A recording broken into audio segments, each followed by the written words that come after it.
Hey, deserving listeners, it's time to continue our journey on The Bachelor. Listen to your heart. My name is Dr. Kirk Honda, and I'm going to react to this TV show. I believe this is the fourth installment for this TV show. I am a couples therapist, and I'm also a professor of couple therapy, and I have been for the past 23 years-ish. And whenever I watch these shows, I always have a lot of things to say because I love to spout and rant about various things. And let's see if this show provokes any spouts and rants from me. So close, you are mine. Touch those, just feeling your breath. Push your heart and pull away. Yeah. Be my summer and a winter day. Love, I can't see. Good blending. They sound well together. And I like her style. She really put some staccato into her style of singing, which was very unique to me. I know you can't be very unique. It's either unique or it's not. But I liked it. Let's just put it that way.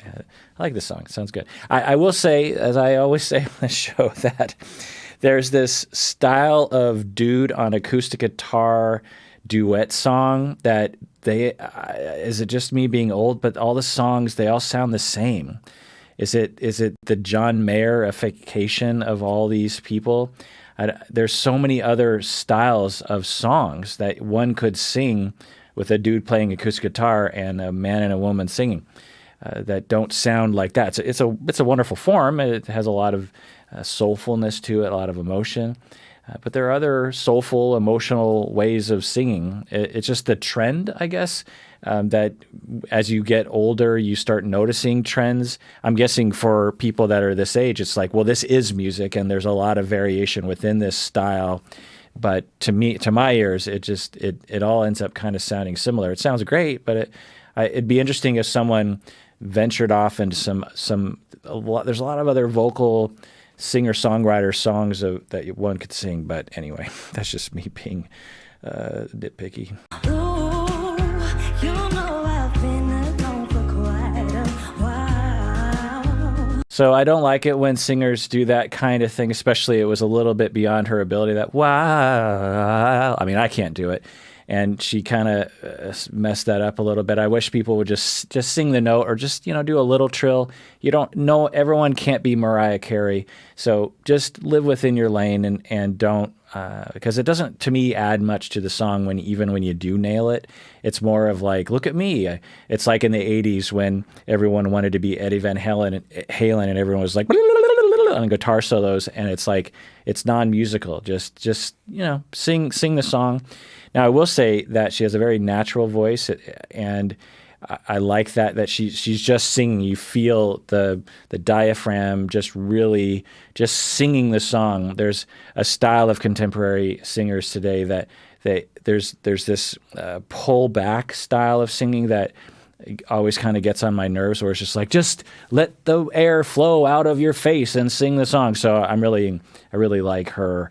She just seems like she's natural, she's relaxed, and she's singing this song. It sounds great.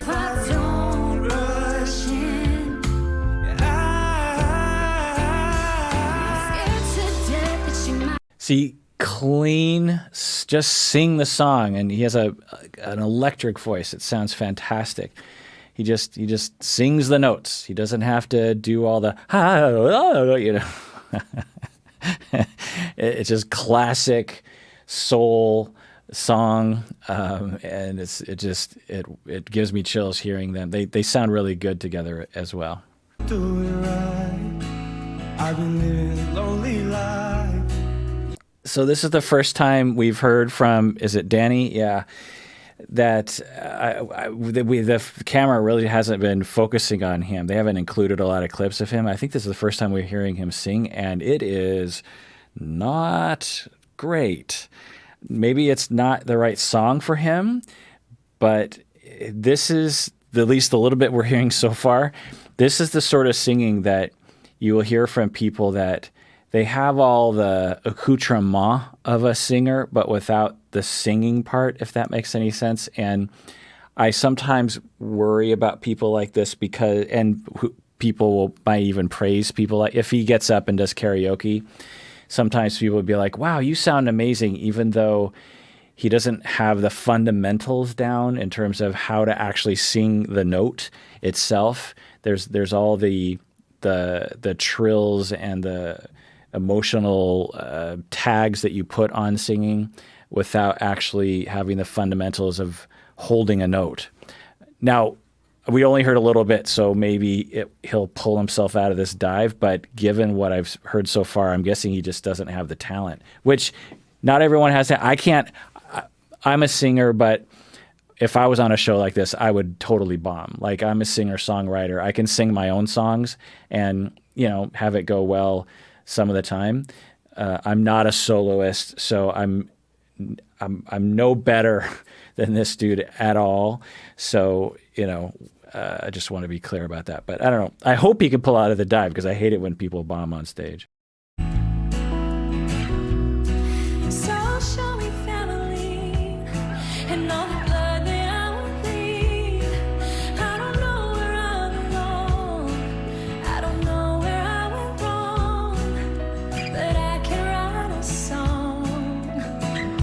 I like her voice, very classic. I guess I'm discovering that I have a preference for very classic singing styles. Classic meaning like 70s, 80s style of soloing. Barbra Streisand, Carpenters, this kind of thing. And so she has that kind of style, which I like. She sounds great. And let's see how Danny can do with the next phrase here.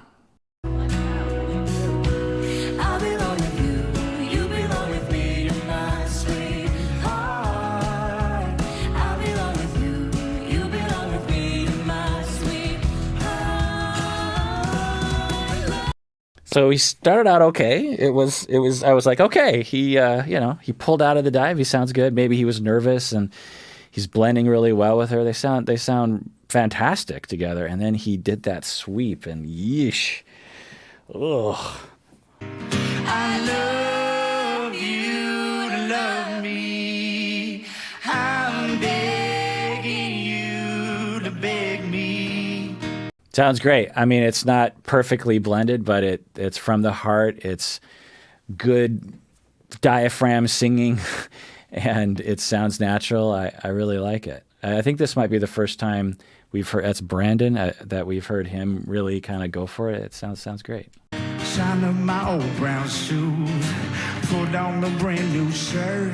And then you had to ruin it, Brandon, with your weird vowels. Put on your brand new shirt. Like, why would you just sing the words? Why are you Weird Al? Are you trying to make a joke of the song? Why do people do that? Is it nervousness? Do they feel like they have to play it up, ham it up to sort of signal that they're super chill? They're so chill that they ugh. Don't care what is written in your history, as long as you're here with me. They sound fantastic together, as opposed to the last time that they performed a song duet. They're blending really well in this moment. So that sounds like with enough time they can actually figure out how to blend. She has a fantastic voice. They seem. I could see this couple actually having a legit career together moving forward. They sound really good together. Where you're from, don't care what you did, as long as you love me. Yay, the crowd is clapping on the 2 and the 4. Don't care what you did, as long as you love me, who you are. It's great to see performers that are very comfortable. They've obviously practiced a lot. As a performer myself, I've been in zones like this before. I've been not in this zone before. And whenever I'm in this zone, it's because I have rehearsed, and chosen a compatible song. And it just feels great when you're in the zone, and it feels just like walking down a path. You don't have to work that hard at it, and this couple seems to have that. It's really nice to see. As long as you love me, who you are, where you're from, don't care what you did, as long as you love me. You also notice, compared to the last time when they did a duet together on a stage during one of their dates, I believe. She's shying away from the stylized singing and trying to actually blend with him instead of going off script in terms of vowels and sweeps and whatnot. And so she really is nailing this blending. This is evidence that the two of them have been practicing together, listening how they can actually sound well together. It's not just two people singing, it's two people actually blending their voices together, which is a totally different skill that they're exhibiting. It sounds great. I threw my hands in the air, said show me something. He said if you dare, come a little closer. Round and around and around and around we go. So we've seen this guy perform before. What's this kid's name? Ryan. And this is Natasha, right? Who I was not happy with in a previous episode. They sound amazing together. She's got just an electric voice, and we've heard Ryan perform before, and I really thought he had something too. So it looks like this is a power musical couple, and I think he's like a legitimate musician in addition to being a great singer as well. So this is interesting to see.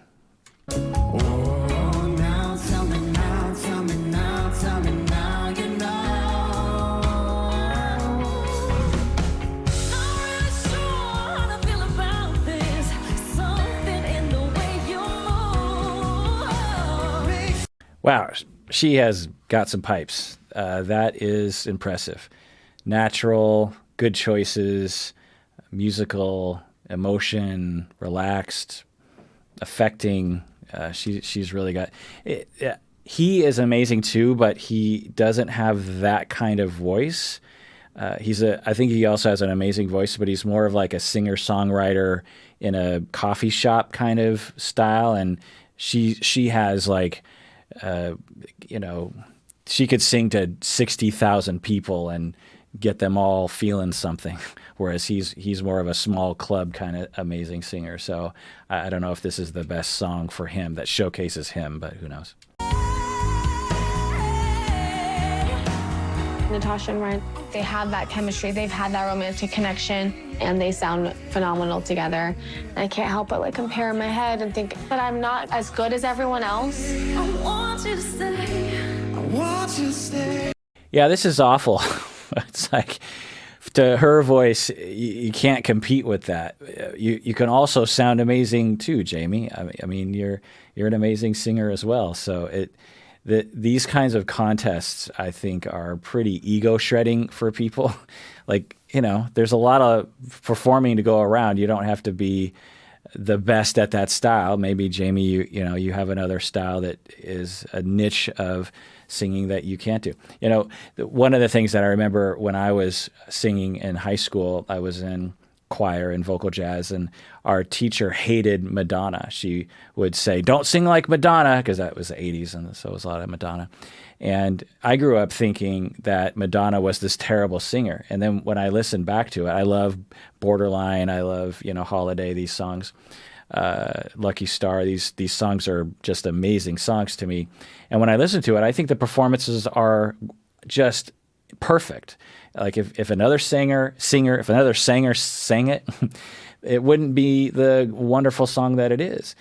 But you don't have to sing perfectly or technically perfectly in order, or you don't have to sing like the sort of singer that can project like Celine Dion or Barbra Streisand to 60,000 people to be a good singer. You can have a different style of voice. I have a different style of voice. My voice is not to a 60,000. I don't know how many people, 3 people I could probably manage.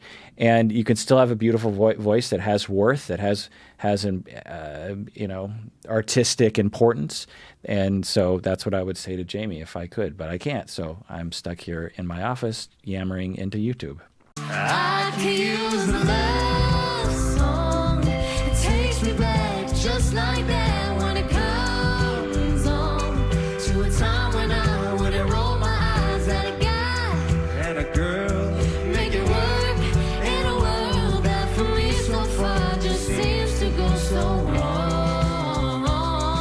So they sound great together. It's hard to follow Natasha and Ryan, but they sound great. And her voice is competent. She doesn't really have that electricity that some of the other singers have, which, what are you going to do? Could they figure something out, find their own niche as a couple in terms of the songs that they choose? I appreciate her putting her diaphragm into it. She's singing it. Trevor, I always forget his name. Is it? Trevor. He also competent singer, has some of that breathiness that sort of gets on my nerves a little bit, but I guess it's a style thing that a lot of people like, and I like her heart. She's into it. That really says a lot.